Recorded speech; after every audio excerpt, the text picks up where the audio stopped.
సేవే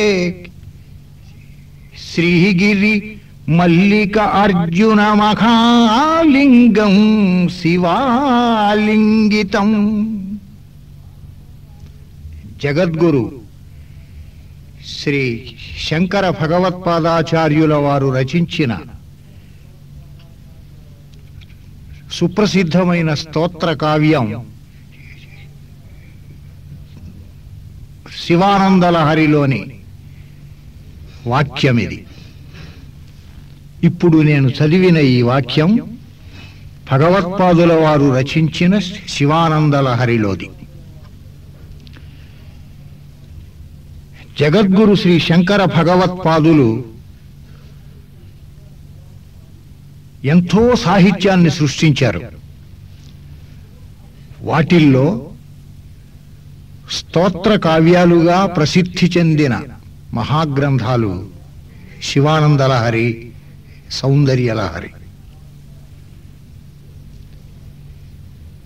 ఈ రెండింటిలో వారు చేసినటువంటి ఒక గొప్ప అద్భుతమైన సృష్టి ఉన్నది.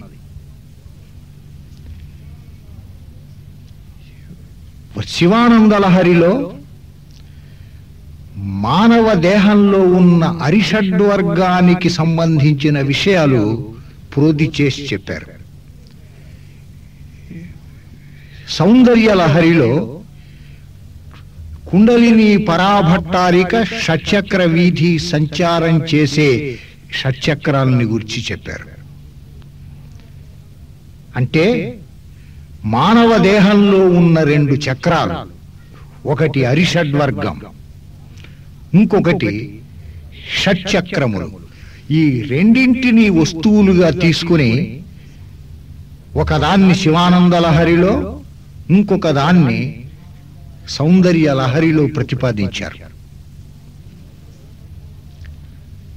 కామ క్రోధ లోభ మోహ మద మాత్సర్యములు అనే వాటిని ఎలా జయించాలి ఈ మానవుడు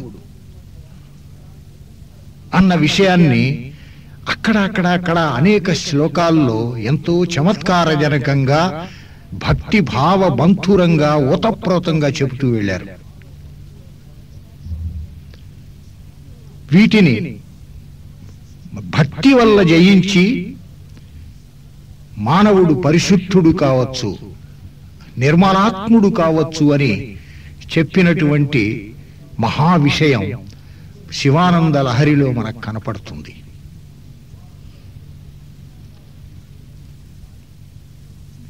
భక్తిని గూర్చి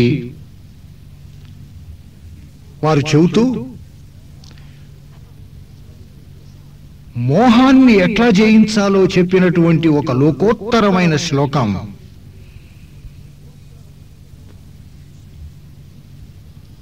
వినిపిస్తాను. సదా మోహాటవ్యాంచరతి యువతీనాం కుచగిరౌ నటతి ఆశాశాఖ ఆస్వటతి ఝటితి స్వైరమభితగ కపాలిన్ భిక్షో మే హృదయ కపిమత్యంత చపలం దృఢం భక్త్యా బధ్వా భవ భవదధీనం కురు విభో. ఓ పరమశివ, ఓ కపాలి, ఓ భిక్షు, నీకొక విషయం మనవి చేస్తాను. నా దగ్గర ఒక కోతి ఉన్నదయ్యా. అది ఎంతో విచిత్రమైనటువంటి విలక్షణమైన స్వభావం కలిగిన కోతి. అది దాని చర్యలు వివరిస్తాను, విను. సదా మోహాటవ్యాంచరతి, అది ఎల్లప్పుడూ మోహము అనే అరణ్యంలో తిరుగుతూ ఉంటుందయ్యా. యువతీనాం కుచగిరౌ నటతి, యువతులైన స్త్రీల యొక్క స్తనములు అనే కొండల మీద తారట్లాడుతూ ఉంటుందయ్యా ఎప్పుడు. ఆశ శాఖ స్వతతి ఝటితి స్వైరమభితః. ఆశలు అనే కొమ్మల మీద ఆ చివరి నుంచి ఈ చివరికి, ఈ చివరి నుంచి ఆ చివరికి ఎప్పుడూ నడుస్తూ పాకుతూ ఉంటుందయ్యా. ఎగురుతూ గంతులేస్తూ ఈ కొమ్మ మీద నుంచి ఆ కొమ్మ మీదకి, ఆ కొమ్మ నుంచి ఈ కొమ్మ మీదకి గంతులేస్తూ నడుస్తూ ఉంటుందయ్యా, ఎగురుతూ ఉంటుంది. కపాలిన్, ఓ పుర్రె చేతి యందు పట్టుకొనువాడా, భిక్షో, ఓ భిక్షు, ఓ ఆది భిక్షు. ఆ కోతి ఏమిటంటావా? ఏమంటున్నావు? ఆ కోతి ఏమిటి అని అడుగుతున్నావా? చెబుతున్నాను విను స్వామి. మే హృదయ గపిమత్యంత చపలం. అది నా మనస్సు అనే కోతయ్యా, నా హృదయము అనే కోతి చపలమైనది. దృఢం భక్ష్య బధ్వా భవ భవదధీనం కురు విభో. ఆ కోతిని నీకు సమర్పిస్తానయ్యా నేను. దీనిని నీ భక్తి అనే త్రాళ్లతో బంధించి నీ కాళ్ళ దగ్గర పడేసుకోవయ్యా. లోకోత్తరమైనటువంటి శ్లోకం ఇది. మానవుడు మోహాన్ని ఏ విధంగా జయించాలి? పరమేశ్వరుని యొక్క భక్తి భావ బంధురమైన మనస్సు వలన మోహం జయింపబడుతుంది. ఈ విధంగా కామ క్రోధ లోభ మోహ మద మాత్సర్యములనే అరిషడ్వర్గాన్ని వ్యక్తి ఏ విధంగా జయించాలో అద్భుత రమణీయంగా చెప్పినటువంటి కావ్యం శివానంద లహరి. అందులో మొదటి శ్లోకం మీకు మనవి చేశాను. మొదటి అంటే ఇది మొదటి శ్లోకం కాదు, ఒక విషయాన్ని మీకు నేను మనవి చేశాను. ఇప్పుడు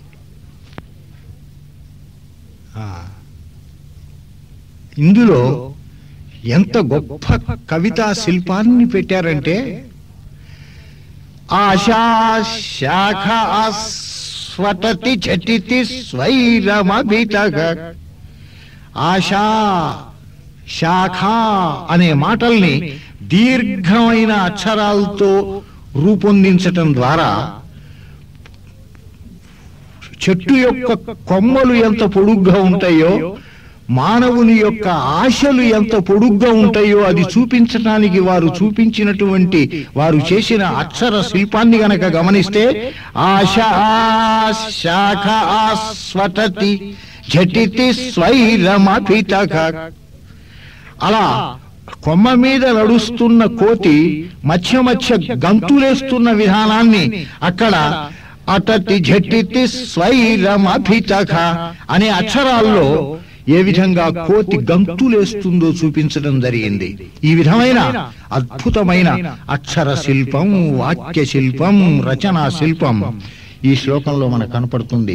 కపాలిన్, భగవంతుడు పుర్రె చేతి యందు పట్టుకుని భిక్షమెత్తుకుంటాట. అందుకనే తరువాతి మాట భిక్షో,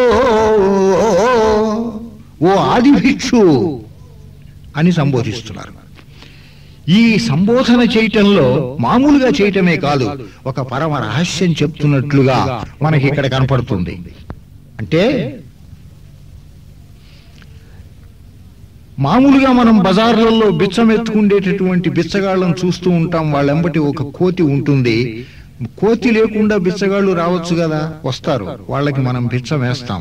కానీ కోతిని వెంబడి పెట్టుకుని వచ్చిన బిచ్చగాడికి అక్కడెక్కడో ఒక సెంటర్లో నుంచుంటాడు అతను, లేదా ఒక ఇంటి ముందు నుంచుంటాడు. పిల్లలందరూ చేరతారు, వచ్చే పోయేవాళ్ళు, త్రోవలో నడిచేవాళ్ళు వచ్చి అక్కడ ఒక గుంపు చేరుతుంది. చూస్తూ ఆ కోతిని ఆడిస్తూ ఉంటాడు. ఆ చమత్కారం సరిగా పైసలు వేసి వెళ్తాం మనం. ఎంతో కొంత, ఒక పావల, ₹1 ఎన్నో కొన్ని పైసలు వేసిపోవటం మనం చూస్తూనే ఉన్నాం. కోతిని వెంబడి పెట్టుకున్నందువల్ల భిక్షగాడికి ఎన్ని పైసలు వస్తున్నాయో నిత్య జీవితంలో మనం చూస్తున్న విషయం. శంకరాచార్యుల వారు ఈ యొక్క గొప్ప వస్తుధ్వని ద్వారా ఏం చెబుతున్నారంటే, ఓ పరమశివ, నీవు ఆది భిక్షువి, ఎప్పుడూ భిక్షమెత్తుకుని నీవు జీవిస్తూ ఉంటావు, చేతి యందు పుర్రె పట్టుకుని. కానీ ఒట్టిగా నీవు భిక్షమెత్తుకుంటే నీకేమొస్తుందయ్యా భిక్ష? నా హృదయము అనే కోతిని నేను అని గనక నీవు నీ భక్తి అనే త్రాళ్లతో బంధించి నీ వెంబడి పెట్టుకుని నన్ను తిప్పుతూ ఉంటూ నీ వెంబడి తీసుకెళ్తే ఈ కోతిని చూసైనా నీకు ఎవరైనా భిక్ష వేస్తారయ్యా.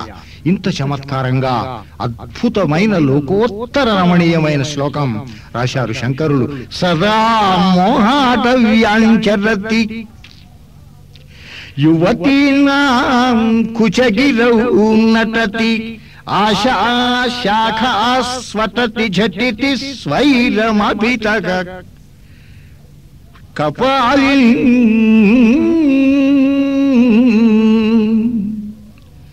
భిక్షో మే హృదయ గపిమత్యంత చపలం దృఢం భక్త్యా బత్వా భవ భవదధీనం కురు విభో.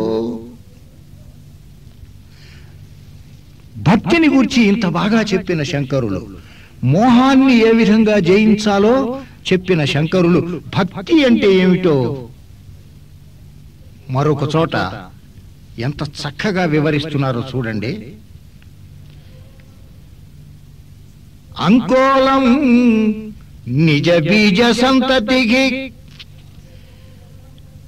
అయస్కాంతోపలం సూచికా సాధ్వీ నైజ విభుం లతాక్షితిరుహం సింధు సరిద్వల్లభం ప్రాప్నోతిహ యథా తథా పశుపతేః పాదారవిందద్వయం చేతో వృత్తిరుపేత్య తిష్టతి సదా సా భక్తిరిత్యుచ్యతే. భక్తి అంటే ఏమిటంటే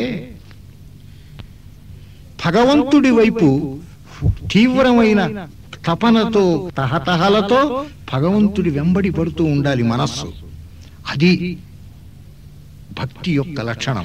దానికి ప్రకృతిలో ఉన్నటువంటి కొన్ని మహా విషయాల్ని, కొన్ని వస్తువుల్ని, లక్షణాలని మనకి ఉదాహరణగా ఇస్తున్నారు శంకరులు. అంకోలం నిజ బీజ సంతతికి. అంకోలము అనే ఒక చెట్టు ఉన్నది. తెలుగులో దాన్ని ఊడుగు చెట్టు అంటారు. ఈ చెట్టు యొక్క విత్తనములు నేల మీద రాలి నేల మీద ఉన్నటువంటి దుమ్ము ధూళిలో కొట్టుకుని కనపడకుండా ఎక్కడో అణగారి ఉన్న దశలో వాన చినుకులు తొలిసారి పడినప్పుడు ఒక్కొక్క చినుకు యొక్క తాకిడికి ఒక్కొక్క రేణువు చెదిరిపోయి ఆ అట్టడుగున దాగుకున్నటువంటి ఆ బీజములున్న ఈ ఊడుగు చెట్లు యొక్క విత్తనములు పైకి లేచి పసిపిల్లవాడు ఆడుకుంటున్నట్టు చెంగు చెంగున గంతులేస్తూ ఆడుకుంటున్నాడా అన్నట్లుగా ఒక్కొక్క చినుకు యొక్క తాకిడికి ఒక్కొక్క గంతు వేస్తూ అలా అలా చెట్టు యొక్క మాను దగ్గర మొదటి దగ్గరికి వెళ్ళి చేరతయ్యవి ఈ బీజములు.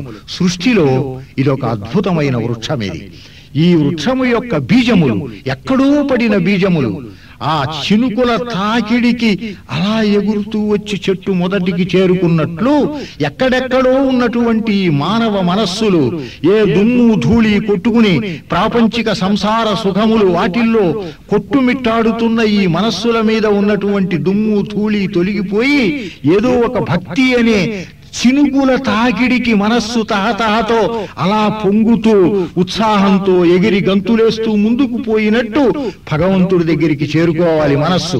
అంకోలం నిజ బీజ సంతతికి అయస్కాంతోపలం సూచికా. అయస్కాంతాన్ని ఒక సూది లేకపోతే ఒక లోహపు వస్తువు తనంతట తాను లోహం తనంతట తాను ఆకర్షింపబడి అక్కడికి అతి సహజంగా వెళ్ళినట్లు మానవుల యొక్క మనస్సు భక్తి భావ బంధురమై భగవంతుడి దగ్గరికి వెళ్ళిపోవాలి. అయస్కాంతోపలం సూచికా సాధ్వీ నైజ విభుం. పతివ్రతామ తల్లి తన భర్తను అనుసరించిపోవునట్లు అతి సహజంగా భగవంతుణ్ణి అనుసరించిపోవాలి మనస్సు. గొప్ప మధుర భక్తి చెప్పారన్నమాట ఇక్కడ శంకరులు. భక్తుడు తనను తాను స్త్రీగా భావించి భగవంతుణ్ణి పురుషుడుగా భావించి భగవంతుణ్ణి భర్తగా భావించటము అనే భక్తి, మధుర భక్తి, దీన్ని ఎంత సున్నితంగా చెప్పకుండానే చెప్పినట్లు చెబుతున్నారు చూడండి.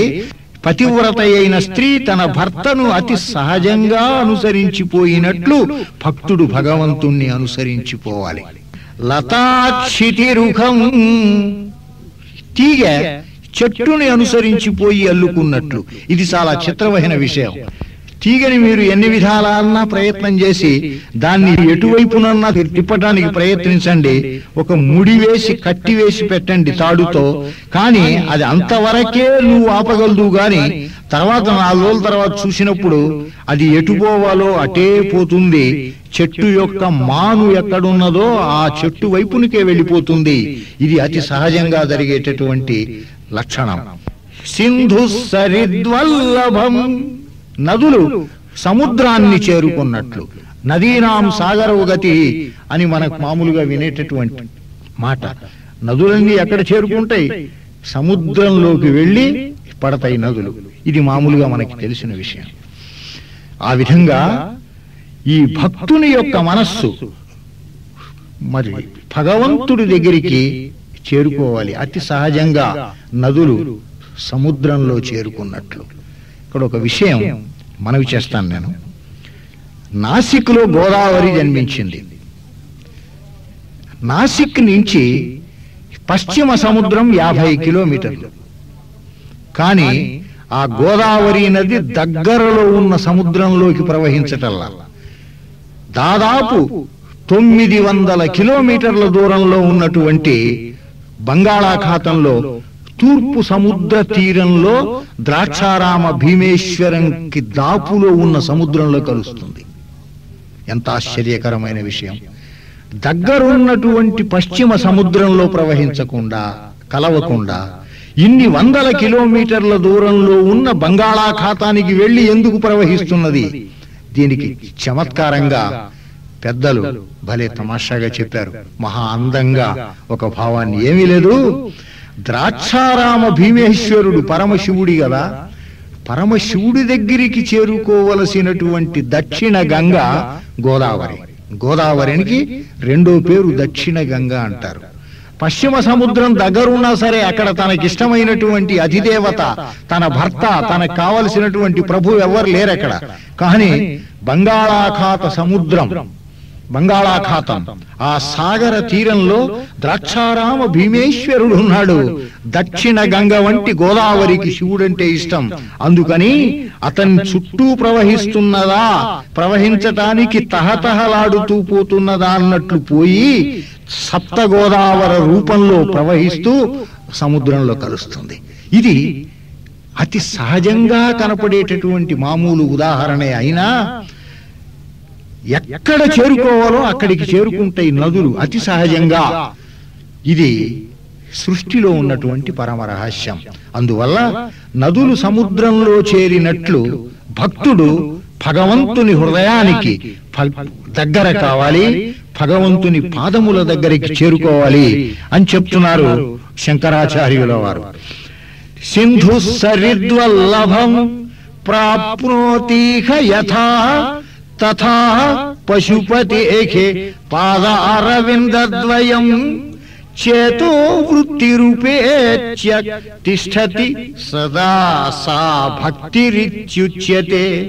ఈ విధంగా అతి సహజంగా పరమశివుని పాదముల దగ్గర తన హృదయాన్ని కుప్పపోస్తున్నాడా అన్నట్టు భగవంతుడి పాదముల దగ్గర ఆత్మ సమర్పణ చేసుకోవటం అనేది భక్తి. అద్భుతమైనటువంటి శ్లోకం. అసలు అంకోలం నిజ బీజ సంతతికి ఇక్కడ ఉన్నది శ్లోకంలో ఉన్నటువంటి పరమ రహస్యం అంతా. మరి అయస్కాంతం గుండు సూదిని ఆకర్షిస్తుంది, నదులు సముద్రంలోకి పోతాయి, తీగ చెట్టు వైపుకు పాకుతుంది, మనకు మామూలుగా తెలిసినటువంటి విషయం.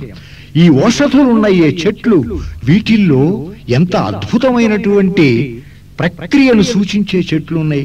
ఈ అంకోల వృక్షం ఉన్నదే, దీని యొక్క విత్తనములు ఎక్కడో నేలలో పడి వాన చినుకుల తాకిడికి లేచి ఆడుకుంటున్నట్టు గంతులేస్తూ వెళ్లి చెట్టు యొక్క మొదలు తాకటం అనేది ఉందే, ఎంత పరమ సృష్టి రహస్యం ఇది.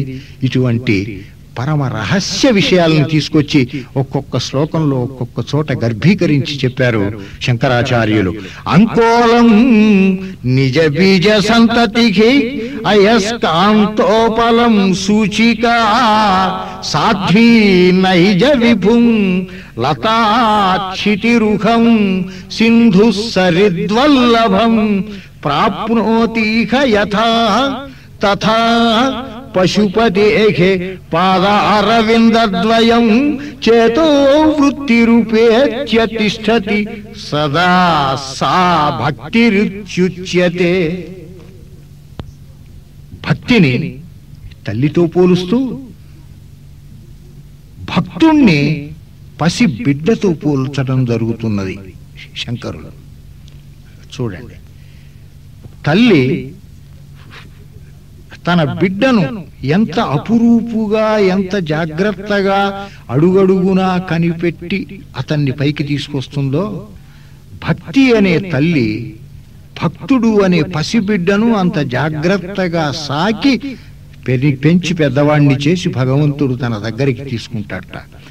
ఆనందాశ్రుభిరాతనోతి పులకం నైర్మల్యతశ్చాదనం వాచా శంఖముఖస్థితైశ్చ జఠరాపూర్తిం చరిత్రామృతైః రుద్రాక్షైః భసితేన దేవ వపుషో రక్షాం భవద్భావనా పర్యంకే వినివేశ్య భవద్భావనా పర్యంకే వినివేశ్య భక్తి జననీ భక్తార్భకం రక్షతి. చూడండి, తల్లి బిడ్డను రోజుకి ఎన్నిసార్లు ఎత్తుకుని, ఎన్నిసార్లు ముద్దు పెట్టుకుని, గుండెలకు హత్తుకుని తన ఆనంద అశ్రుధారల చేత తడిపేస్తూ ఉంటుందో నిత్య జీవితంలో అందరికీ అనుభవంలో ఉన్న విషయం. ఈ భక్తి అనేటటువంటి తల్లి ఆనందము అనే అశ్రుధారల చేత భక్తుడనే బిడ్డను ఎప్పుడూ తడిపేస్తూ ఉంటుంది. ఆనందాశ్రుభిరాతనోతి పులకం, భక్తుని యొక్క శరీరమునందు పులకాంకురములు కలిగేటట్లు చేస్తుంది. ఒక్కొక్క విషయాన్ని తలుచుకుంటూ ఉంటే భక్తులు పులకరించిపోయే విధం దాన్ని దృష్టిలో పెట్టుకు చెబుతున్నాడు. ఆనందము అనేటటువంటి ఆనందము వలన స్రవిస్తున్నటువంటి అశ్రుపూరముల చేత భక్తుని యొక్క శరీరమును తడుపుతూ పులకరింపచేస్తూ ఉంటుంది భక్తి. నైర్మల్యతశ్చాదనం, భక్తుల యొక్క హృదయం ఎప్పుడు నిర్మలంగా ఉండేటట్టు చేస్తుంది భక్తి. నిజంగా హృదయపూర్వకమైన భక్తితో భగవంతుణ్ణి స్మరించి మనస్సు భగవద్ అధీనం చేసినప్పుడు హృదయంలో ఉన్న కల్మషమంతా కడిగినట్లుగా భావించి ఎంత నిర్మలంగా ఉంటుందో మనస్సు, భక్తులకు అది అనుభవైక వేద్యమైనటువంటి విషయం. నిర్మలము, నిర్మలత్వము, స్వచ్ఛము అనేటటువంటి దుప్పటిని కప్పుతుంది భక్తి అనే తల్లి తన భక్తుడి మీద. రాత్రిపూట చిన్న పిల్లలు పడుకుని నిద్రపోతున్నప్పుడు దుప్పటి తొలగిపోతుంది బిడ్డల శరీరం మీద. అర్ధరాత్రి పూట తల్లి నిద్ర లేచి చూస్తుంది, బిడ్డ శరీరం మీద దుప్పటి లేదు, చలికి వణికిపోతున్నాడు. అప్పుడు ఏం చేస్తుందా తల్లి? పిచ్చి సన్నాసి, చలి వేస్తున్నదో ఏమో అనుకుంటూ తొలగిపోయిన దుప్పటిని చక్కగా సవరించి కప్పి మళ్లీ పడుకుంటుంది తల్లి. ఇది మామూలుగా అనుభవంలో ఉన్న విషయం. ఏం చెబుతున్నాడు ఇక్కడ? నైర్మల్యతశ్చాదనం, నిర్మలత్వము అనేటటువంటి నైర్మల్యము, స్వచ్ఛత్వము అనేటటువంటి దుప్పటిని కప్పి ఏ బాధ లేకుండా చేస్తుందిట బిడ్డకి భక్తి అనేటటువంటి తల్లి. వాచా శంఖముఖస్థితైశ్చ జఠరాపూర్తిం చరిత్రామృతైః, చిన్న పిల్లలకి తెల్లవారుజామున తల్లి ఉగ్గు పట్టడం అనే సంప్రదాయం మామూలుగా ఇదివరకు బాగా ఉండేది. ఇప్పటికీ పల్లెటూళ్ళల్లో ఇంకా ఈ సంప్రదాయం ఉన్నది, మనం చూస్తున్నాం.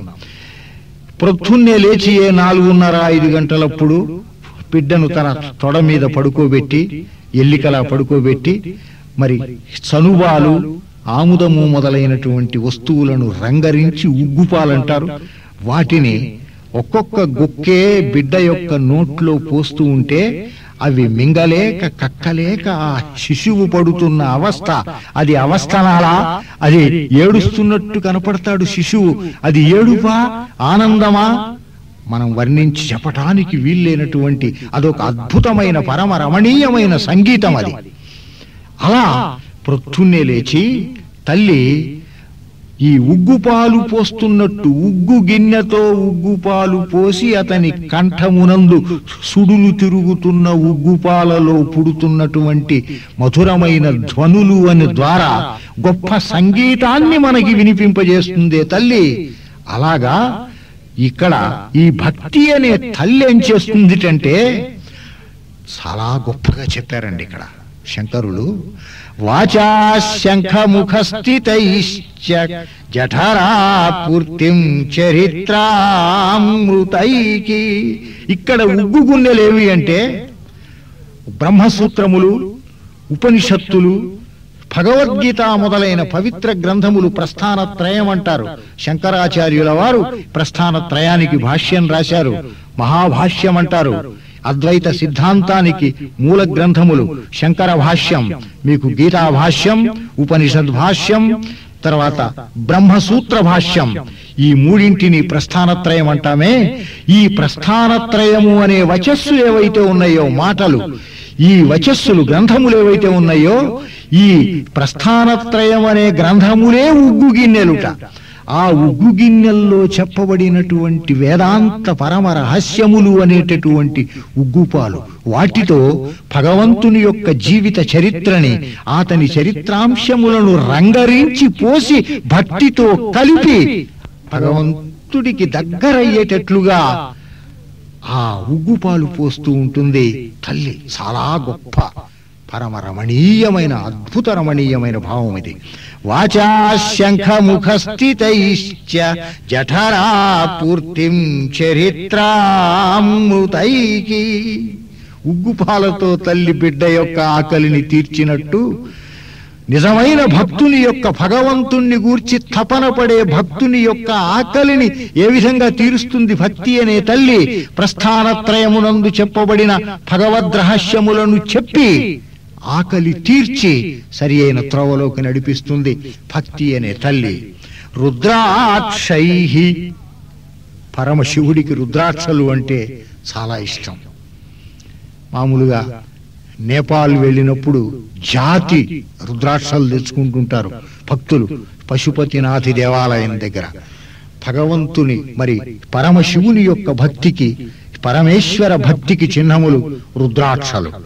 ఇక్కడ తల్లి ఏం చేస్తుంది? మరి పసిపిల్లవాడికి జ్వరం వచ్చింది, దిష్టి తగిలింది.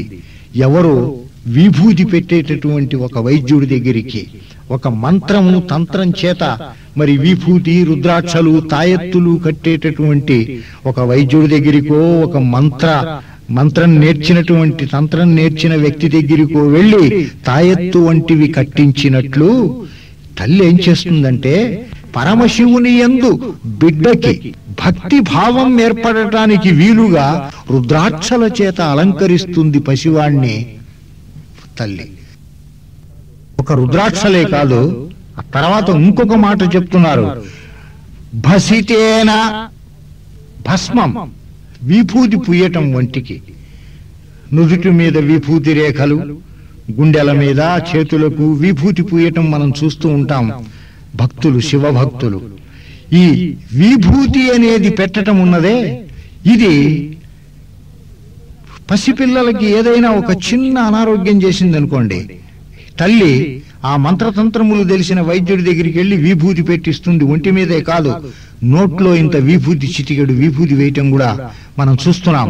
అలా విభూతిని పెట్టటము అనేటటువంటి పద్ధతి ద్వారా పసిబిడ్డకు ఏ ఇబ్బంది రాకుండా కాపాడుతూ ఉంటుంది, అనారోగ్యం చేయకుండా తల్లి. భసితేన దేవ వపుషోర్రక్షాం భవద్భావనా పర్యంకే వినివేశ్య. నీ భావము పరమశివుని గూర్చిన ఊహలు, పరమశివునికి సంబంధించిన భావము అనే ప్రక్క మీద, శయ్య మీద, మంచం మీద భక్తుడు అనేటటువంటి పసిబిడ్డను జాగ్రత్తగా పడుకోబెడుతుంది తల్లి. భక్తి జననీ భక్తార్భగం రక్షతి. భక్తుడు అనే పసిపిల్లవాడు అంటానికి శంకరులు గొప్ప మాట వాడారు. ఇక్కడ ఈ అర్భకుడు అనే మాట ప్రయోగించారు. భక్తుడు అనే అర్భకుణ్ణి తల్లి ఇన్ని విధాల ఇంత జాగ్రత్తగా కాపాడుతుంది. ఈ అర్భక శబ్దం ఇవాళ మామూలుగా మన ఇళ్లలో అప్పుడప్పుడు అలవాటుగా తల్లులు వాడుతున్నటువంటి మాట. ఒక ఇంట్లో 3-4 పిల్లలు ఉన్నారు. అందులో ఒకడు కొంచెం అనారోగ్యం. వాడు ఏ అన్నం తినకుండానో ఏ పాఠశాలకు వెళ్ళిపోతాడు, స్కూల్కి. తల్లి తహతహ పడుతూ ఉంటుంది. ఇక్కడ వాడు పొద్దున అన్నం తినకుండా వెళ్ళాడు, అసలే అర్భకుడు వాడు. ఎంత చిత్రంగా మనం వాడతామో చూడండి ఈ మాట. అతి సహజంగా మామూలు కుటుంబాల్లో మనం వాడుకుంటున్నటువంటి అర్భకుడు అనే మాట ఆనాడు ఎంత ప్రచారంలో ఉండేదో ఊహిస్తే ఆశ్చర్యమేస్తుంది. అది సరిగ్గా ఈ అర్భకుడు అనే మాట ఎక్కడ వాడతారో అక్కడ ఈ శ్లోకంలో శంకరులు వాడారు. భక్తి అనే తల్లి భక్తుడు అనే అర్భకుణ్ణి, ఆ భక్తుణ్ణి ఎంత తీర్చిదిద్దితే వాడు భక్తుడవుతాడు. ఎన్ని లక్షణాలు, ఎన్ని అనారోగ్య లక్షణాలు, ఎన్ని బలహీనతలు వాళ్ళు ఉన్నాయి. ఈ బలహీనతలను అన్ని దిద్ది తీర్చి సరిగ్గా రూపొందించటం అనే ప్రాతిపదికను దృష్టిలో పెట్టుకుని అర్భకుడు అనే శబ్ద ప్రయోగం చేశారు. ఒక్క శబ్ద ప్రయోగం చాలు మహా విషయాన్ని మన కళ్ళ ముందు సాక్షాత్కరింప చేయటానికి. అంత అద్భుతంగా రాసినటువంటి శ్లోకం. ఆనందాశ్రుభిరాతనోతి పులకం నైర్మల్యతశ్చాదనం వాచా శంఖముఖస్థితైశ్చ జఠరా పూర్తిం చరిత్రామృతైకి రుద్రాక్షైః భసితేన దేవ వపుషోర్రక్షాం భవద్భావనా పర్యంకే వినివేశ్య భక్తి జననీ భక్తార్భకం రక్షతి. భక్తి అనేది ఏది చెయ్యదయ్యా, ఏదైనా చేస్తుంది భక్తి. ఎంతటి మామూలు వ్యక్తినైనా మహాపురుషుణ్ణి చేస్తుంది, చరిత్ర పురుషుణ్ణి చేస్తుంది, ఆరాధ్య పురుషుణ్ణి చేస్తుంది అని చెబుతూ భక్తి యొక్క ప్రభావం ఎంత గొప్పదో మరొక అద్భుత శ్లోకంలో చెబుతున్నారు శంకరులు. మార్గావర్తిత పాదుకా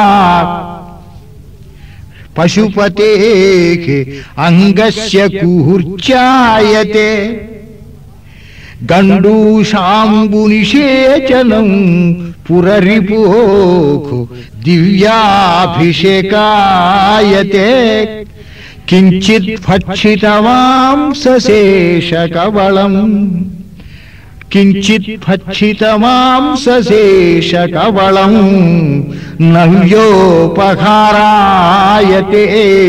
భక్తిః కిన్న కరోతి భక్తిః కిన్న కరోతి అఘో వనచరో భక్తావతంసాయతే. తిన్నని యొక్క కథను ఇందులో చెబుతున్నాడు. ఎప్పటి తిన్నడి కథ. శంకరాచార్యులే అసలు చాలా ప్రాచీనుడు.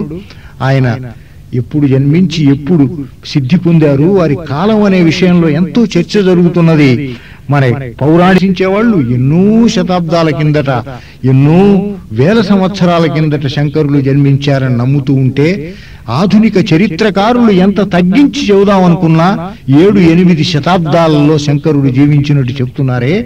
అప్పటికి శంకరుల కాలం నాటికే కాళహస్తీశ్వరుని కథకు మూలభూతుడైన తిన్నని యొక్క కథ ప్రచారంలో ఉంటే దాన్ని సంస్కృత సాహిత్యంలోకి తీసుకుని రాగలిగిన మహనీయుడు శంకరాచార్యులు. చూడండి, సరిగ్గా కాళహస్తీశ్వర కథలో తిన్నడుకు సంబంధించిన 3 ముఖ్యమైన 4 విషయాలు స్పృశిస్తూ ఏమీ తెలియని అమాయకుడైన ఆటవికుడు కొండజాతికి సంబంధించిన అమాయకుడైనటువంటి తిన్నడు అనే వ్యక్తి యొక్క జీవితంలో పరమేశ్వరుని యొక్క భక్తి ఏ విధమైన మార్పు తీసుకొచ్చి అతన్ని ఆరాధ్య పురుషుణ్ణి చేసిందో అద్భుతంగా చెబుతున్నారు. మార్గావర్తిత పాదుకా పశుపతే అంగస్య కూర్చాయతే. ఏం చేశాడు తిన్నడు? తన యొక్క పాత చెప్పు, భలే చెప్పాడు ఇక్కడ శంకరులు, త్రోవలో తిరిగి ఆ ఒకే చెప్పు వేసుకుని తిరిగి అది అరిగిపోయి ఊడిపోయి నాళాలు ఇట్లా ఉంగటాలు, అటువంటి పాత చెప్పుని అమాయకమైన భక్తితో పరమశివుని యొక్క దేహమున చెప్పు పెట్టి రాయటం మనం చూస్తున్నాం. పరమశివుని కంటికి కన్నీరు కారుతూ ఉంటే అయ్యో శివుని యొక్క కంటిలో నీరు కారుతున్నదే, ఏదో అనారోగ్యం చేసినట్టున్నది అని బాధపడి చెప్పుతో ఆ కంటిని తుడిచినట్టు మనం కథ చెప్తున్నాం. అలాగా అరిగిపోయిన చెప్పుని భగవంతుని యొక్క శరీరమునకు కుంచెగా చేసిన అమాయకమైన భక్తి కలిగిన తిన్నడు ఎంత గొప్ప భక్తుడైనాడో పరమేశ్వరుని యొక్క భక్తుడు. కారణం హృదయపూర్వకంగా త్రికరణ శుద్ధిగా అతనిలో దట్టించిన భక్తిభావం కారణం. మార్గావర్తిత పాదుకా పశుపతే అంగస్య కూర్చాయతే గండూషాంబు నిషేచనం పురరిపో దివ్యాభిషేకాయతే. అడు స్వర్ణముఖి నదిలో నోటి నిండా నీళ్లు పుక్కిలించి తీసుకుని వచ్చి ఆ పుక్కిలించిన నీటిని శివలింగం మీద అభిషేకం చేస్తూ వదిలిపెట్టాడు, ఉమ్మివేశాడు. పుక్కిలించి ఉమ్మివేశాడు లింగం మీద స్వర్ణముఖి నది యొక్క నీటిని. తెలియని అమాయకమైన భక్తి, హృదయంలో భక్తి తప్ప మరొకటి లేదు. భగవంతుడికి అలంకార ప్రియో విష్ణు జలధారా ప్రియ శివ. పరమశివుడికి అభిషేకం కావాలి, నీళ్లు నెత్తి మీద పడాలి, అదొకటే తెలుసు. పుక్కిట బట్టి తెచ్చాడు, ఉమ్మేశాడంతే, పుక్కిలించి ఉమ్మేశాడు. అయినా భగవంతుడు అతనికి మోక్షాన్ని ప్రసాదిస్తాడు. నిండు భక్తి భావం ఉన్నటువంటి వాళ్ళకి లభించే అదృష్టమిది. గండూషాంబు నిషేచనం పశుపతే పురరిపో దివ్యాభిషేకాయతే కించిత్ భక్షిత మాంసశేష కవళం కించిత్ భక్షిత మాంసశేష కవళం నవ్యోపకారాయతే.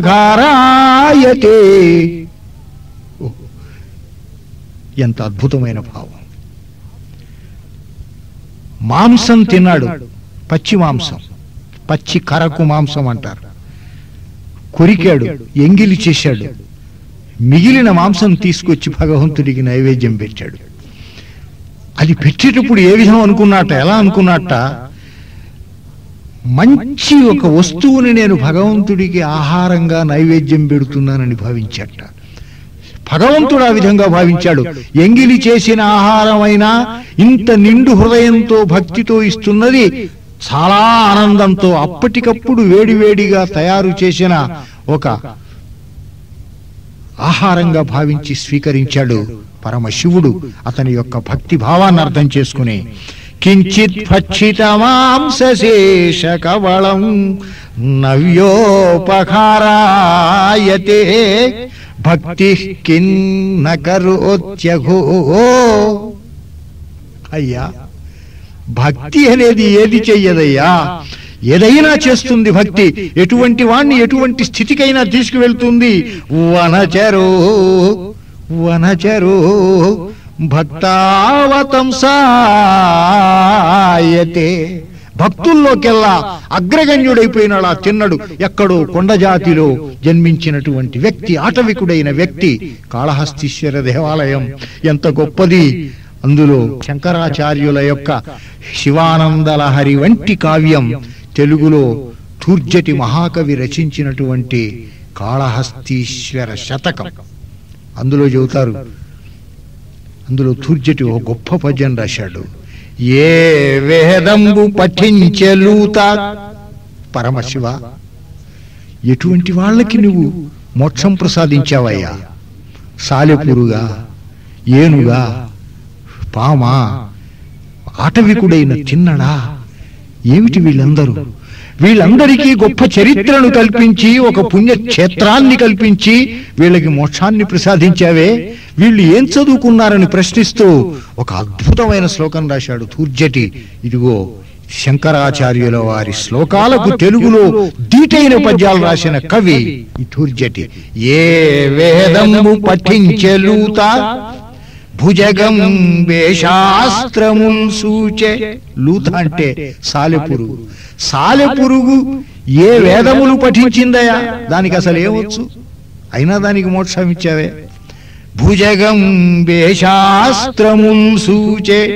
పాము ఏ శాస్త్రాలు చదివిందయా? దానికి మోక్షం ఇచ్చావు. ఏ విద్యాభ్యసనం బొనర్చె కరి. ఏనుగు ఏ విద్యను అభ్యసించింది? ఏ విద్య అభ్యసనం బొనర్చె కరి చెంచే మంత్రముకించే. చెంచు తిన్నడు. ఏ మంత్రం అతను దీక్ష తీసుకున్నాడయా? ఏ మంత్రం పఠించాడు? ఏ మంత్రం ఊహించాడు? చెంచే మంత్రముకించే బోధావిర్భావ నిదానముల్ చదువులయ్యా కావు. చూడు, నిజమైన భక్తిని కలిగించే విద్యలు కాదయ్యా ఇవన్నీ. ఈ విద్యలన్నీ నిజమైన భక్తిని కలిగించలేవు. బోధావిర్భావ నిదానముల్ చదువులయ్యా కావు. మరి ఎట్లా వస్తుంది మోక్షం? ఎట్లా వస్తుంది జ్ఞానం? ఎట్లా కలుగుతుంది? గ్రంథస్థ విషయం వల్ల కాదు. భవత్పద సేవ ఆసక్తి ఏక ఆక. నీ పాదభక్తి, నీ సేవాభక్తి వల్ల లభిస్తుంది. భవత్ పద సేవ ఆసక్తి ఏక ఆక జంతు తతికిన్ శ్రీకాళహస్తీశ్వరా.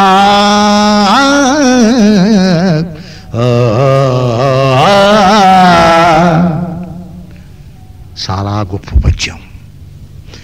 చెంచు ఏ మంత్రమూహించే బోధావిర్భావ నిదానము చదువులయ్యా కావు. భవత్పద సేవాసక్తి ఏకాక జంతు తతికిన్ శ్రీకాళహస్తీశ్వర. కాళహస్తీశ్వర, ఈ భగవంతుణ్ణి చేరుకోవటానికి, ఈ భగవంతుణ్ణి చేరుకోవటానికి ఈ భక్తుడు, ఈ మానవుడు ఇంకా చేయాల్సిన విషయాలు ఏమున్నాయి? ఎట్లా చేరుకోవాలి?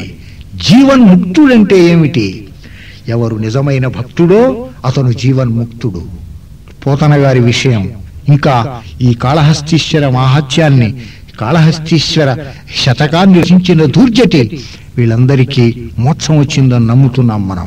వీళ్ళు జీవితంలో జీవన్ముక్తులు. వాళ్ళు బ్రతికి ఉండంగానే మోక్షాన్ని పొందినటువంటి మహనీయులు.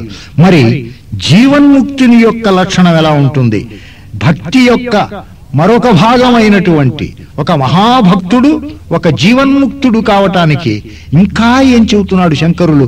భక్తిలో భాగంగా ఇలా చెబుతున్నాడు. వ్యక్తి ఉన్నాడే భక్తుడు, మానవుడు, భగవంతుని అధీనం చేయాలంటే మనస్సు ఇలా ఇలా చేస్తూ పోతే ఈ భక్తి భావంలో నుంచి అతను జీవన్ముక్త స్థితికి వస్తాడు. కంచిత్ కాలము మహేష భవతః పాదారవిందార్చనైకి. ఓ ఉమామహేష, ఓ పార్వతీపతి, భక్తుడు నీ పాదారవిందములను అర్చన చేయాల కొంతసేపు. రోజు 24 గంటలు. 24 గంటల్లో సాంసారిక కృత్యములలో, లౌకిక వ్యవహారాల్లో మానవుడు కొట్టుమిట్టాడుతూ పోయింది పొంగా ఇంకేదో కొంత సమయాన్ని కేటాయించి భగవంతుని యొక్క సంబంధించిన కథలను వినటం, భగవంతుడికి సంబంధించి ధ్యానంతో కాలక్షేపం చేయాలి. అప్పుడు జీవన్ముక్త స్థితి వస్తుందని చెబుతూ ఎన్ని దశలు, ఎన్ని విషయాలు ఇక్కడ మనకి శంకరులు చెబుతున్నారు చూడండి. కంచిత్ కాలము మహేష భవతః పాదారవిందార్చనైకి. కొంతకాలం, కొంతసేపు, రోజులు, కొన్ని నిమిషములు, కొంత సమయం నీ పాదార విందములను అంచటం కోసం ఉపయోగించాలి. కంచిత్ ధ్యాన సమాధిభిః, కొన్ని నిమిషములు, కొంత సమయం ధ్యానం చేయటానికి, సమాధి స్థితికి వెళ్ళిపోవటానికి. అంటే ఏమిటి? తన్మయత్వ స్థితిలో తపస్సు చేయటానికి, భగవంతుణ్ణి గూర్చి ఆలోచించే స్థితికి చేరుకోవటానికి కొంత సమయం కేటాయించాలి. నతిభిః కంచిత్, నమస్కారములు, భగవంతుడికి నమస్కరిస్తూ ఏవో ఒకటి శ్లోక పఠనం చేస్తూ అతనికి నిత్యము నమస్కరిస్తూ కాలక్షేపం చేయటం కొన్ని నిమిషాలు అలా గడపాలి రోజుకి. కంచిత్ కథాకర్ణనైః, భగవంతుడికి సంబంధించిన, పరమశివునికి సంబంధించిన కథలు ఎన్నో ఉన్నాయి. ఆ కథలన్నిటినీ, ఒక్కొక్క కథను మాటి మాటికి స్మరిస్తూ వాటిని మననం చేస్తూ తద్వారా ఒక ఆనంద స్థితికి చేరుకోవటం అలా కొంత సమయం గడపాలి. కంచిత్ కంచిదవేక్షణైః, నీ భావంలోనే, నీ ఊహలోనే భగవంతుణ్ణి సాక్షాత్కరింపజేసుకుని ఎదురుగా ఒక లింగం దగ్గర కూర్చో, లేకపోతే భగవంతుణ్ణి, పరమశివుణ్ణి సాకారంగా ఊహించు, అతని ఎదుట సమక్షంలో కూర్చో, అతన్ని గూర్చి అతని దివ్య సౌందర్యాన్ని తిలకిస్తున్నట్లుగా అనుభూతిని పొందు. అలా కొంత సమయం కాలక్షేపం చేయాలి. నుతిభిః కంచిత్, ఇంకా కొంతసేపు నీకు నచ్చినటువంటి, ఇష్టమైనటువంటి భగవంతుడికి సంబంధించిన పాటలు గానామృత రసం చేత తడిపేస్తూ భగవంతుణ్ణి కాలక్షేపం చేయాలి. ఈదృశీం యః ప్రాప్నోతి ముదా త్వదర్చితమనాః జీవన్ సముక్తః ఖలు, ఇవన్నీ చేస్తూ ఎవరు నిత్య సంతోషిగా, నిత్య ఆనంద తుందిరమైన మనస్సుతో ఉంటాడో అతడు జీవన్ముక్తుడు. కొంతసేపు పరమేశ్వరు పాద పద్మ పూజలందు, కొంత తడవు ధ్యానమందు, కొంత వడువు నుతులయందు, అతని కథాశ్రవణమందు, అతని యవేక్షణములందు మనసు లగ్నమునరించుచు పంచేంద్రియ తర్పణముగా తరింపగతరలి రండి ప్రౌఢులారా, వృద్ధులారా, వయో అధికులారా. వయస్సు పెరిగి వృద్ధాప్యం వచ్చి ముసలితనం పండుతున్న కొద్దీ మానసికమైన, దేహ సంబంధమైన ఎన్ని బాధలు మానవులకు వస్తాయో అనుభవంలో తెలిసిన విషయం. కానీ మానవుడు చేయాల్సిందేమిటి? ఓపిక ఉన్నంత వరకు ఒక భగవద్ అధీనం చేయటమే కాదు, ఈ జీవితాన్ని ఒక సమాజ సమర్పితం చేయాల. సమాజ శబ్దానికి అర్థమే చెప్పబడింది. సమా ప్లస్ అజ, అజునితో సమానమైన, సావు పుట్టుకలు లేని భగవంతునితో సమానమైన, అతని రూపమే అయినా, అతనితో సమానుడైన, అతని నుండి జన్మించిన, ఇలా సమాజ శబ్దానికి అర్థములు మనకి సంస్కృత భాషలో వ్యుత్పత్తి ద్వారా లభిస్తుంది. అందువలన సమాజ సేవ చేయటం అంటే భగవత్ సేవ చేయటమే. భగవత్ సేవ చేయటం అంటే భగవత్ సేవలో సమాజ సేవను ఊహించగలగాలి. శంకరాచార్యుల వారు ఇవన్నీ దృష్టిలో పెట్టుకునే ఈ శివానంద లహరి రాయటం జరిగింది. స్పష్టంగా చెప్పకపోవచ్చు, ఆనాటి పరిస్థితులను బట్టి ఎంత చెబితే ఎంత చాలు అని అనుకుని, ఇవాళ భగవంతుని అధీనం చేయవలసిన మనస్సు వృద్ధాప్యం వస్తున్న కొద్దీ ఏమీ తోచక ఏం చేయాలో వేదన పడుతూ, వృద్ధులు, ప్రౌఢులు, రిటైర్ అయిన వాళ్ళు ఎంత బాధపడుతున్నామో, మరి పడుతున్నారో ఇవన్నీ మనం చూస్తూనే ఉన్నాం. సమయాన్ని ఏ విధంగా గడపాలా? ఓపిక ఉన్నంత వరకు సమాజ సేవ చేసి, ఓపిక తగ్గుతున్నంత వరకు చివరికి ఏమీ చేయలేని స్థితిలో భగవంతుని యొక్క ధ్యానము, సేవే సమాజ సేవగా భావించాలి. ఆ విధంగా కొంతసేపు పరమేశ్వరు పాద పద్మ పూజలందు, కొంత తడవు ధ్యానమందు, కొంత వడువు నుతులయందు, అతని కథాశ్రవణమందు, అతని యవేక్షణములందు మనసు లగ్నమునరించుచు పంచేంద్రియ తర్పణముగా తరింపగ తరలి రండు ప్రౌఢులారా వృద్ధులారా వయో అధికులారా. ఈ శ్లోకానికి ఏదో ఒక సందర్భంలో ఒకప్పుడు నేను చేసిన అనువాదం. అంటే మానవుడు నిత్యము ఆనంద స్థితిలో ఉండటానికి మరీ వృద్ధాప్యంలో ఏమీ చేతగాని స్థితిలో ఒక చోట కూర్చుని శంకరాచార్యుల వారు ఇందులో ప్రతిపాదించినట్లు ప్రతి నిమిషము భగవద్ అధీనం చేసి అతని స్తోత్రముల ద్వారా, కథాకర్ణన ద్వారా, అతని సౌందర్య దర్శనం ద్వారా జీవితం ఎట్లా గడుపుకోవచ్చో, ఏ విధంగా జీవన్ముక్త స్థితికి వెళ్ళిపోవచ్చో అద్భుత రమణీయంగా చెప్పినటువంటి శ్లోకం కళాభ్యాం చూడాలంకృత శశికళాభ్యాం. అసలు శివానందలహరి మొట్టమొదటి శ్లోకమే ఎంతో విశిష్టమైన పద్ధతిలో ప్రారంభించారు శంకరులు. కళాభ్యాం చూడాలంకృత శశికళాభ్యాం నిజ తపః ఫలాభ్యాం భక్తేషు ప్రకటిత ఫలాభ్యాం భవతు మే, ఫలాభ్యాం భవతు మే శివాభ్యాం అస్తోక త్రిభువన శివాభ్యాం హృది పునర్భవాభ్యాం ఆనంద స్ఫురదనుభవాభ్యాం నతిరియం. గొప్ప రచనా శిల్పం, అద్భుతమైన రచనా శిల్పం కళాభ్యాం. మొదటి మాట చెప్పాడు, కళాస్వరూపులైన పార్వతీ పరమేశ్వరులకు నేను నమస్కరిస్తున్నాను అని మొట్టమొదటిసారి శ్లోకం ప్రారంభించాడు. కళానంగానే భగవంతుని యొక్క కదలిక అర్థం చెబుతున్నాయి మన వేదములు, మన ఉపనిషత్తులు. ఈ కళాస్వరూపం, కళ పరమశివుని యొక్క తాండవాన్ని, తాండవం నృత్యం, పార్వతి చేసేటటువంటి నృత్యాన్ని, అమ్మవారు చేసే నృత్యాన్ని లాస్యం అంటాం మనం. మరి పరమశివుడు చేస్తున్నటువంటి నృత్యాన్ని తాండవం అంటాం.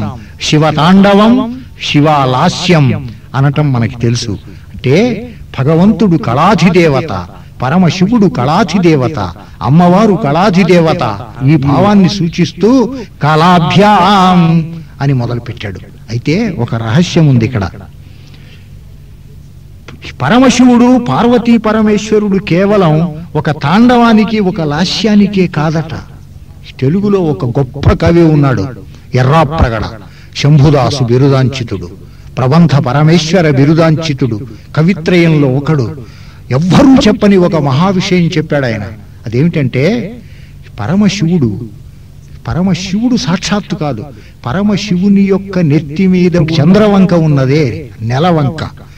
పరమశివుని యొక్క ప్రభావం వల్ల చంద్రుని యొక్క ఆ కిరణములు ఏవైతే ఉన్నాయో అవి కవితా కుముద్వతిని వికసింపచేస్తాయి అని మొట్టమొదటిసారి బహుశా తెలుగు సాహిత్యంలో, ఇంతవరకు మామూలుగా నాట్యానికి, తాండవానికి మాత్రమే అధిదేవతగా మనం చెప్తున్న విషయాన్ని మరో కొంత ముందుకు తీసుకెళ్లి 13వ శతాబ్దంలో చెప్పినవాడు శంభుదాస బిరుదాంచితుడు ఎర్రాప్రగడ.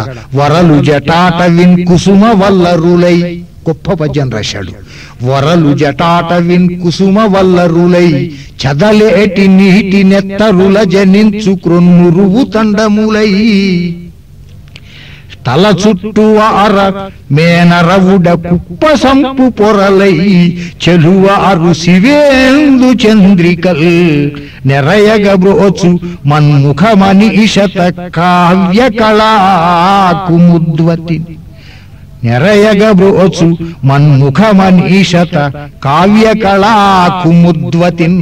అతనేమంటున్నాడు, పరమశివుని యొక్క నెత్తి అందున్న చంద్రవంక నా కవిత్వము అనే కళా కుముద్వతి ఉన్నదే.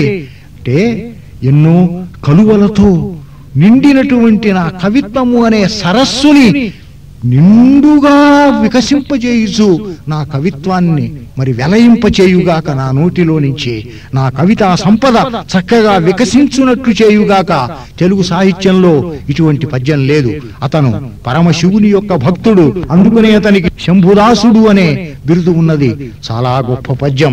అంటే శివుడు ఒకటి తాండవమునకు, లాస్యమునకే కాదు, కవిత్వానికి, సాహిత్యానికి అధిష్టాన దేవత అన్న విషయం మనకి శంకరాచార్యుల గారి ద్వారా గ్రహించిన ఎర్రన్న మనకు ప్రసాదిస్తున్నటువంటి విషయం. చాలా గొప్ప పద్యం, మళ్ళీ చదువుతాను. వరలు జటాటవిన్ కుసుమ వల్లరులై చదలేటి నీటి నెత్తరుల జనించు క్రొన్నురువు తండములై తల చుట్టూ వార మేనరవుడ కుప్ప సంపు పొరలై చెలువారు శివేందు చంద్రికల్ నెరయగబోచు మన్ముఖమనీషత కావ్య కళా కుముద్వతిన్. ఆ పరమశివుణ్ణి ఆవాహన చేసిన ఏకైక కవి సాహిత్య వికాసం కోసం, కవిత్వ వికాసం కోసం. అంతేకాదు, ఒక విధంగా ఆలోచించినట్లయితే శివానంద లహరిలోనే ఒక శ్లోకం చెప్పారు, కరిమదగ్రాహి కరిమదగ్రాహి స్ఫురన్ మాధవాహ్లాదో నాదయుతో మహాసితవపుః పంచేషుణా చాదృతగా సత్పక్షస్సు మనోవనేషు సపునః సాక్షాన్మదీయే మనోరాజీవే భ్రమరాధిపో విహరతాం భ్రమరాధిపో విహరతాం శ్రీశైలవాసీ విభుః అన్న శ్లోకంలో కరిమదగ్రాహి, గజాసురుని వధించి అతని మదాన్ని అణిచినటువంటి ఓ పరమశివ. గజాసురుడు అనగానే మన జ్ఞాపకం వస్తున్నది, గజాసురుణ్ణి వధించిన తర్వాత అతని తలను తన చేతి యందు పెట్టుకుని తాను తాండవం చేస్తూ సంధ్యా సమయంలో ఐవం రుల్లుక్ ఏవం అయ్యౌచ్ హయవరట్ లం న్యమగణనం ఛభై గడదస్ జవగడదస్ కపజటత జటతౌ కపై శశసర్ హల్. పాణిని మహర్షి తపస్సు చేసుకుంటున్నాడు హిమవత్ పర్వతం మీద. పరమశివుడు గజాసురుని చేతిలో పట్టుకుని 14 సార్లు నుత్తావసానే నటరాజ రాజో ననాద ఢక్కాన్నవ పంచవారం 14 సార్లు ఢక్కను మోగించాడు. ఢక్కా నాదములు వినిపించినాయి, మనందరికీ ఒట్టి నాదములు వినిపించినాయి. పాణిని మహర్షికి అందులో శబ్దం వినిపించింది, శబ్ద శాస్త్రం వినిపించింది, వ్యాకరణం వినిపించింది. ఈ 14 సూత్రములు ప్రపంచంలో ఏ భాషకు ఏ దేశము లేనటువంటి వ్యాకరణాన్ని సృష్టించటానికి మూలభూతమైనటువంటి ఢక్కా నాదములలో శాస్త్రజాలం, శబ్దజాలం, సాహిత్యం, కవిత సృష్టి జరిగింది. ఇందులో నేను మొదట్లో మనవి చేసినట్లుగా మానవుడు అరిషడ్వర్గాన్ని జయించటం ఎట్లాగో ఒక చోట చెబుతారు, పరమశివ మదపు ఏనుగు వంటి నా మనస్సుని కట్టిపడైవయ. మదం కామక్రోధ లోభ మోహ మదమాత్సర్యములు. ఇంకొక చోట మాత్సర్యాన్ని, ఒక చోట క్రోధాన్ని గూర్చి, ఒక చోట కామాన్ని గూర్చి, ఒక చోట మోహాన్ని గూర్చి, ఇలా మనకి తెలియకుండానే భక్తి, భగవంతుని భక్తి వల్ల మానవుడు అరిషడ్వర్గాన్ని ఎట్లా జయించి అధోగతి పాలు కాకుండా ఉన్నత స్థితి చేరుకోవాలో చెప్పినటువంటి అద్భుతమైనటువంటి కావ్యం శివానందలహరి. సేవే శ్రీగిరి మల్లిక అర్జున మహాలింగం శివాలింగితం.